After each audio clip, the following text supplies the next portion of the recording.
is Hamp Lee III from Spiritual Combatants, where we're training soldiers for Christ. I want to come to you with a lunchtime lesson on 5 rules for being a man.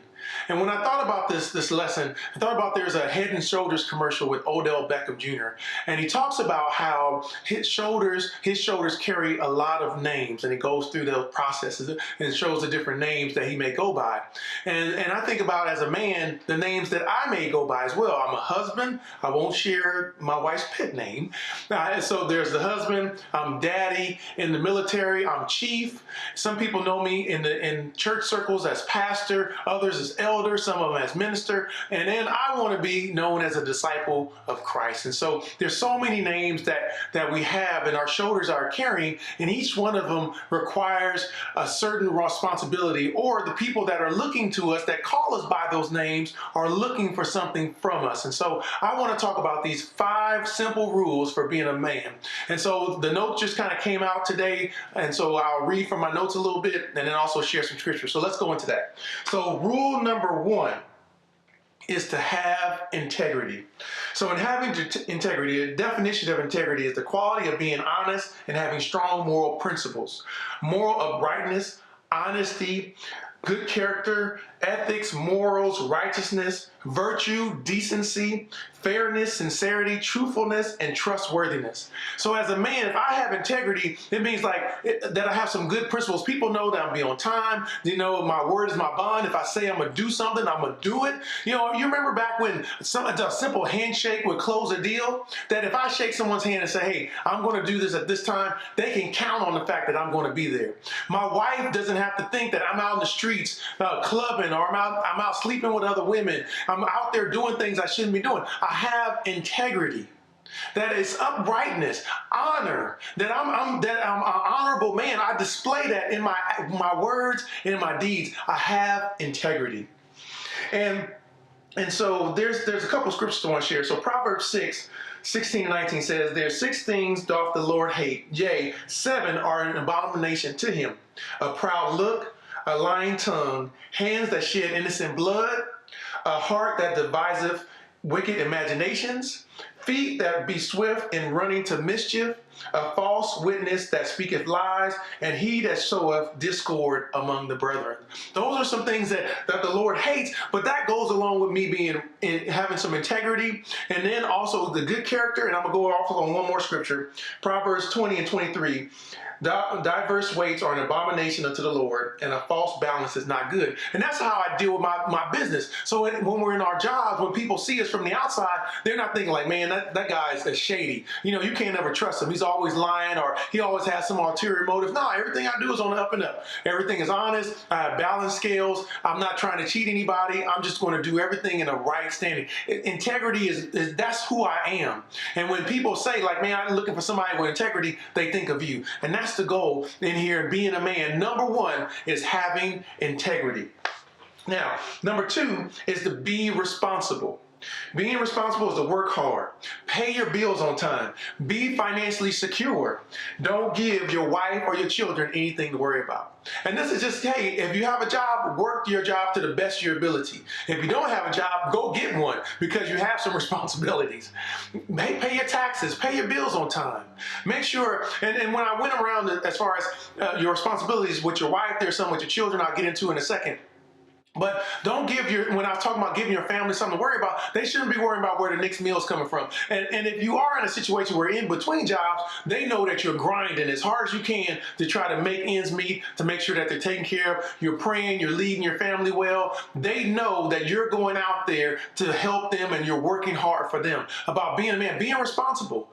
You have all these responsibilities. You went out to get a credit card, or you have some bills, then pay your bills on time. If you can't pay your bills on time, make sure that you can pay it up on full and then shut it down. Go get something else. Make sure that you can handle all your responsibilities so that your family doesn't have to have any worries and be concerned about anything. You want to make sure that they're taken care of.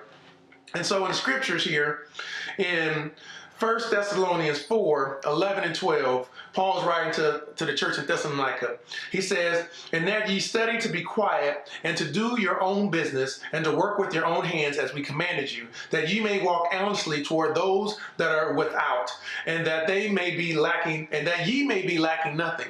And so we want to have quiet hands. We're working hard. We want to make sure that people from the outside can say, "Man, that's a man of God," or "That man takes care of his responsibilities," making sure that everything is right and upstanding. That I'm not doing anything illegal. I'm not doing anything that's shady. I'm making sure I have integrity, and I'm taking care of all of my responsibilities. And that includes responsibilities with number 3 is making sure that you take care of your wife or the mother of your children or child.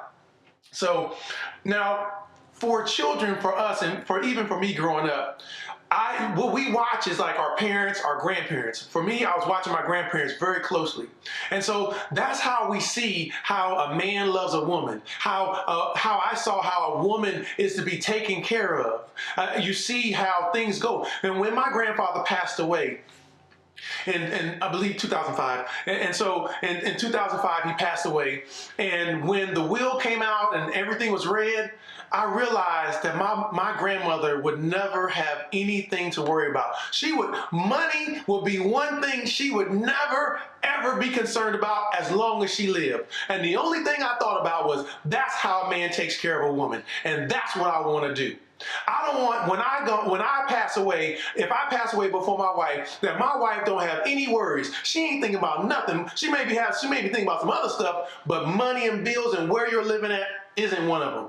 Big shout out to my grandfather, because that's what I want to do when I grow up. I want to have, well, I'm already grown up, I'm 43, but as I get a little bit older, but when I'm there, I want to make sure that my wife has nothing to worry about and nothing to be concerned about. I want to make sure that she's taken care of.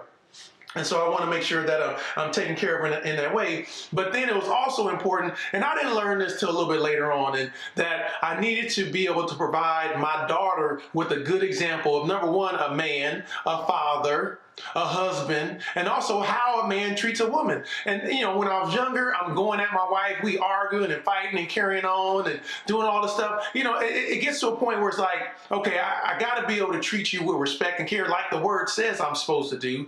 But there's also that responsibility to make sure that I'm treating her right and I'm displaying a good example, because that's the example that my daughter is going to go off of. I'm her example. Yeah, she may have saw some other people, but I'm her primary example that she saw day in and day out about a man, what a man looks like, what a man does, how he treats people, how he treats a woman, how he treats her, even as a young girl. That was important. And it's very important that we do that. Let me go to the scriptures real quick. Now, in 1 Peter 3:7 says, "Likewise, ye husbands, dwell with them," talking about the wife, "according to knowledge, giving honor unto the wife as unto the weaker vessel, as being heirs together of the grace of life, that your prayers be not hindered." So I'm supposed to dwell with my wife according to knowledge. I'm supposed to know what type of woman she is and how she does things and the issues that she may have and how I can best help her. Kind of like fitting a hand in a glove. I want to make sure I know her well enough and that I don't just do whatever I want to do. And sometimes we do. I'm just going to do things one way. I'm going to try to put this square peg in this round hole, and I'm determined to make it fit. And so some people spend years trying to fit a square peg in a round hole instead of learning how your wife is and becoming that round peg so that you can fit perfectly, so that I can minister to her and give her what she needs, not just what I want or what I think she needs. I have to learn that about her. So that means if I'm going to dwell with her according to knowledge, as I said, I have to learn her. I have to study her. I have to understand all the ins and outs about who she is, emotions, everything. And then because I know that, then I can begin to respond to it. Then it says here, giving honor unto the wife as unto the weaker vessel. Now, so even though she's the weaker vessel, that means I would be the stronger vessel. But as a stronger vessel, I don't live and lead her with an iron fist. Because I'm going to get into that scripture in a second about Christ loving your wife as Christ loved the church. But Christ doesn't treat us like that. God has all power. He is all power. But he doesn't lead us with an iron fist. Through love, he still allows us to have free will. He doesn't lead us. He doesn't make us do anything. And that's how we're supposed to lead with our wives. We understand that they may be the weaker vessel. I'm stronger, but I don't have to every day prove that to you. I don't have to throw that in your face.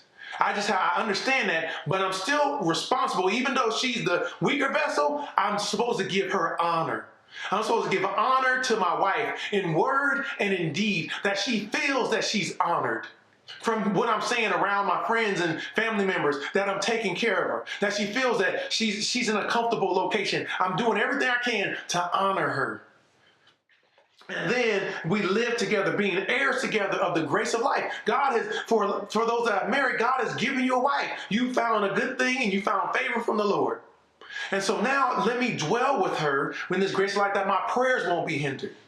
And that's how I'm supposed to live with her. And so in Ephesians 5:25 and 28 says, husbands, love your wives, even as Christ loved the church and gave himself for it, that he might sanctify and cleanse it with the washing of water by the word, that he might present it unto himself a glorious church, not having spot or wrinkle or any such thing, but that it should be holy and without blemish. So ought men to love their wives as their own bodies. He that loveth his wife loveth himself. That's the goal. You think about that, how Christ loved, we love our wives even as Christ loved the church. Think about it. He's given all for us. He sacrificed his life for us. That's the standard. Loving my wife as I love myself. And that's an inventory check for me and for you as well. So make sure that we're taking care of our wives, mother of church. So mother of your children. So there may be some people that they're not married to the mother of their child.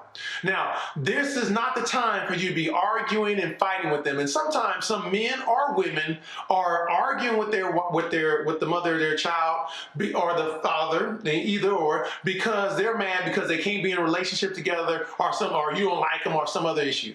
I'm gonna tell you, as a man, do what you can to cut all that stuff out. Like, hey, look, the children didn't ask to be here. I laid down to have these children. I'm gonna stand up to make sure I raise them right. So give me that opportunity to be in their lives and just be a presence there. It's very important that children see both the man and the woman. They need that. They need that from both parents. And so fighting over fighting and having the children involved because you don't like somebody, that's not helping the children. The children are going to be the ones that suffer. And when they grow up, you're going to see the result of what you've done by hating the father of your child, hating the mother of your child. Separate all those things, take responsibility for your actions, and do what you can to be involved in your child's life. That is extremely important. All right. Number 4, take care of your children. As I said, you lay down to have them, stand up to take care of them. Teach them. Show them, play with them, invest in their lives. As I said before, I was watching my grandparents. I was watching my grandfather. I was watching my dad. I'm looking and seeing because they are my references. And so children need that from you. They need the investment of a man into their lives. Like I was saying in one of my previous posts, that it was important for my daughter for me to invest in her and to affirm her. That's extremely important for a man to invest in their children, especially little girls, because a lot of women today grow up without that affirmation, and even as adults, they would still look for that affirmation, and sometimes they wind up seeking that in other men, looking to be affirmed, but they needed that primarily from the father. It's okay to play with your children. They need to see that. They need to see you in different settings. They need to be raised by you and be taught by you. In Proverbs 22, it says, train up a child in the way he should go, and when he is old, he will not depart from it. So look at this. Train up a child. It's kind of like if you were in sports, or even if you're taking a class, whatever you're doing, I am deliberately. So when I'm training up a child in the way that he should go, that is deliberate training in their life, a deliberate investment into them. That's not just, hey, I'm in the house but not in the house. Hey, go watch some TV or go do something. Just get out of my hair. I don't want to deal with you. No, I'm going to make intentional investments in you because I want you to go a certain way. I want you to be a certain person. I want you to do certain things. For my daughter, I saw her a few weeks ago. I was in Texas with her. I told her, I want you to be greater than I am. I invest in you. Sometimes I'm on you so much because I see your potential. I see greatness in you, and I want you to tap into your potential. In every area of my life, academically, I didn't tap into my potential, but I want you to. I want you to be greater. I want you to succeed. I want you to meet your goals. I want you to be greater than you meet, so that you stand on my shoulders to do greater. I want you to be great. She's my legacy. And I want to see her do great things. And that meant all those years, I had to continually invest in her. I had to make deliberate investments, mentoring, teaching, and guiding her. Because I want to see her. She'll be 21 here soon. She'll be a college senior. And she's on the doorstep of becoming exactly the person she always wanted to be. That's important for me. And I applaud her for what she's doing. But I want to be there to help raise her and train her in the way she should go. I always talk to her about being a lady of grace. It's always what I'm talking to her about, investing in her, making and taking the time to play with her and to joke around and have some serious conversations to be able to shape her life as being a young adult. That's my responsibility, and I pray that you'll do the same.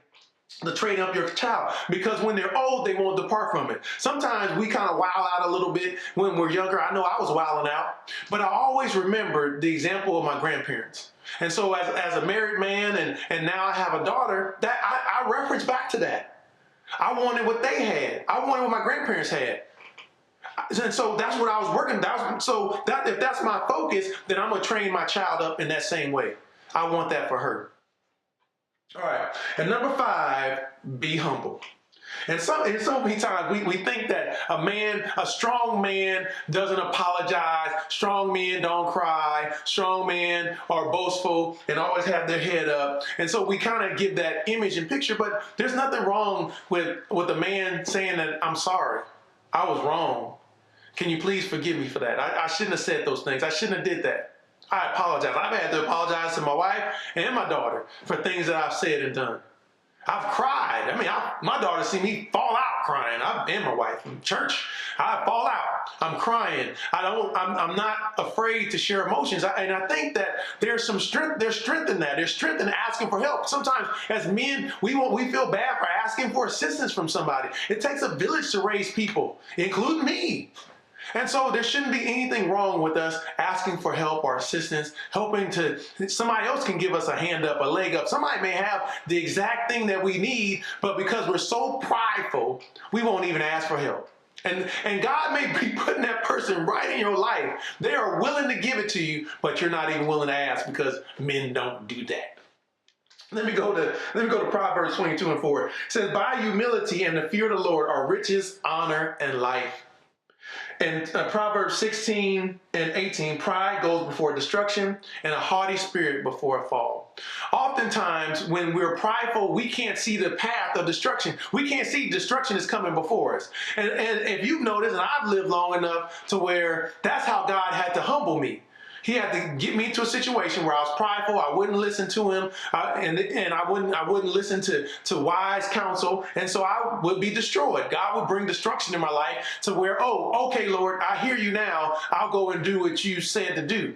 But we should get to the place where we should do what God wants us to do the first time. God shouldn't have to take away things and destroy you just to get your attention.